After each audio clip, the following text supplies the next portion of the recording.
સમાચાર મળી રહ્યા છે। અમદાવાદમાં એચએમપીવી વાયરસનો વધુ એક કેસ નોંધાયો છે। વસ્ત્રાપુરમાં 80 વર્ષીય વૃદ્ધનો એચએમપીવી રિપોર્ટ પોઝિટિવ આવ્યો હોવાની વિગતો છે।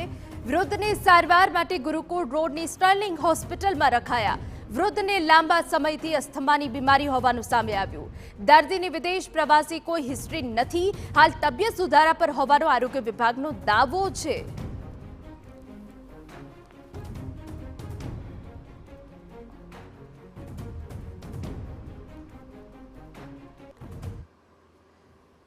તો અમદાવાદમાં વધુ એક કેસ નોંધાયો છે। આરોગ્ય વિભાગ સતર્ક બન્યું છે। અમારા સંવાદદાતા નરેન્દ્ર રાઠોડ વધુ વિગતે વાત કરવા જોડાયા છે।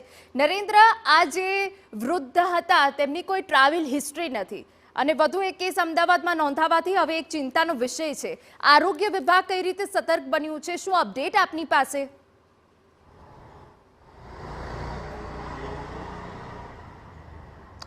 જી, અમદાવાદનો આ કેસ સામે આવ્યો છે અને અત્યાર સુધી આપણે જોતા હતા, ચાહે કર્ણાટકના કેસીસ સામે આવ્યા હોય એની વાત હોય કે પછી અમદાવાદમાં જે કેસ સામે આવ્યા છે તમામમાં આપણે જોયું હતું કે મેક્સિમમ જે છે સૌથી વધુ નાના બાળકોમાં આ એચએમપીવીનો વાયરસ જે છે એ જોવા મળતો હતો, પરંતુ કદાચ આ પ્રથમ કેસ છે કે જ્યાં 80 વર્ષના વૃદ્ધને આ કેસ સામે આવ્યો છે।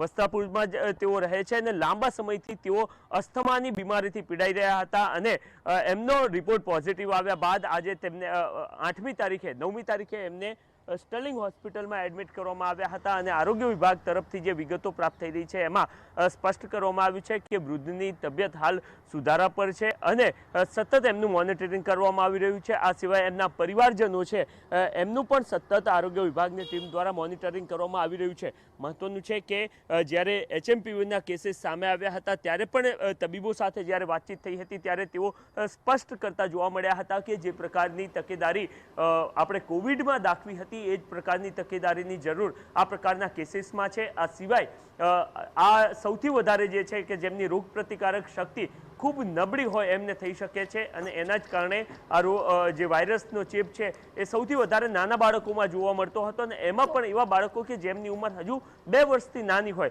પરંતુ આ 80 વર્ષના વૃદ્ધને જ્યારે આવ્યો છે ત્યારે જરૂરથી એક ચિંતાની બાબત છે, કારણ કે આ પ્રકારના કેસીસ જુજ સામે આવી રહ્યા છે અને એ પૈકીનો આ કેસ અમદાવાદમાં સામે આવ્યો છે કે જ્યાં 80 વર્ષના વૃદ્ધને આ એચએમપીવીનો વાયરસ લાગ્યો છે। આરોગ્ય વિભાગની ટીમ દ્વારા એમનો પરિવાર અને સહિતની તમામ બાબતો પર ફોકસ કરવામાં આવી રહ્યું છે અને સૌથી સારી બાબત એ પણ છે કારણ કે જ્યારે વાયરસ શરૂઆતમાં સામે આવ્યો હતો ત્યારે એને ચાઇનીઝ વાયરસ કહેવામાં આવતો હતો, કારણ કે ચાઇનામાં આ પ્રકારના કેસીસ સૌથી વધારે જોવા મળતા હતા અને જ્યારે પર્ટિક્યુલર આ 80 વર્ષના વૃદ્ધને વાયરસનો ચેપ લાગ્યો છે ત્યારે એમની વિદેશ હિસ્ટ્રીના સંદર્ભની અંદર પણ ટીમ દ્વારા કામ કરવામાં આવ્યું હતું કે તેઓ રિસેન્ટલી ક્યાંય વિદેશ પ્રવાસે તો નથી ગયા ને, પરંતુ સારી બાબત એ છે કે તેઓ વિદેશ ગયા હોય ત્યારબાદ અહીંયા આવ્યા હોય એવું નથી।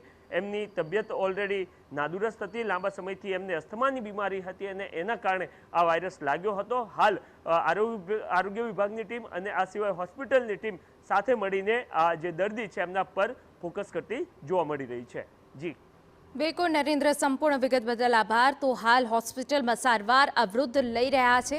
હાલ તબિયત સુધારા પર હોવાની વિગતો પણ સામે આવી છે।